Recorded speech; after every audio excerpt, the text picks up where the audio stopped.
ఉత్తరాంధ్రలో పేదలకు పెద్ద దిక్కు. ఇంకా చెప్పాలంటే ఉత్తరాంధ్ర పాలిట సంజీవని, ఆరోగ్య ప్రదాయిని కింగ్ జార్జ్ ఆసుపత్రి. రాష్ట్ర ప్రజలతో పాటు ఒడిశా, ఛత్తీస్గఢ్ నుంచి నిత్యం వచ్చే రోగులతో కేజీహెచ్ కిటకిటలాడుతుంది. 100 ఏళ్ల ఘన చరిత్ర కలిగిన ఈ ఆసుపత్రిలో ఇప్పుడు గాఢాంధకారం అలముకుంది. నిర్లక్ష్యపు చీకట్లు చుట్టుముట్టాయి. ఏకంగా 12 గంటల పాటు ఆసుపత్రికి విద్యుత్ సరఫరా నిలిచిపోయింది. అంటే పరిస్థితి ఎంత దారుణంగా ఉందో ఊహించుకోవచ్చు. మెడికల్ కాలేజీలను పీపీపీ పేరుతో ప్రైవేటుకు అప్పగించడంలో చూపిస్తున్న ఉత్సాహం ప్రభుత్వ ఆసుపత్రులను సరిగ్గా మెయింటైన్ చేయటంలో చూపించడం లేదు. బాబు అధికారంలోకి వచ్చాక ప్రభుత్వ ఆసుపత్రుల దుస్థితికి ఇదొక ఉదాహరణ మాత్రమే. అసలు ప్రభుత్వ ఆసుపత్రులంటే ఎందుకంత చులకన? 18 నెలల కాలంలో వైద్య రంగాన్ని ఎలా నాశనం చేశారు? కేజీహెచ్లో మహిళ మృతికి కారణం ఆక్సిజన్నా, నారావారి ఆల్కహాలా?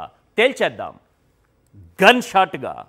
ఇక సెకండ్ టాపిక్, ఎవరికో పుట్టిన బిడ్డకు తానే తండ్రినని గొప్పలు చెప్పుకోవటం ఎంత దారుణంగా ఉంటుంది. పక్కోడి క్రెడిట్ను తన ఖాతాలో వేసుకోవడం ఎంత దరిద్రంగా ఉంటుంది. ఎవరో కష్టాన్ని తన విజన్గా చెప్పుకోవడం ఇంకెంత దరిద్రంగా ఉంటుంది. అయినా పర్వాలేదు, ఏం పర్వాలేదు, నవ్వినోడు నవ్వుతాడు, నమ్మినోడు నమ్ముతాడు. ఇదే చంద్రబాబు విజన్. మొన్నటికి మొన్న అమ్మఒడి తన కొడుకు ఖాతాలో వేశారు. ఇప్పుడు గ్రామ సచివాలయాలపై ఆయన చూపు పడింది.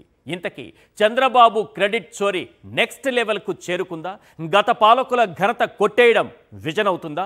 పథకాల నుంచి ఆలోచనల వరకు అన్నీ కాపీ పేస్ట్ రాజకీయాలైనా?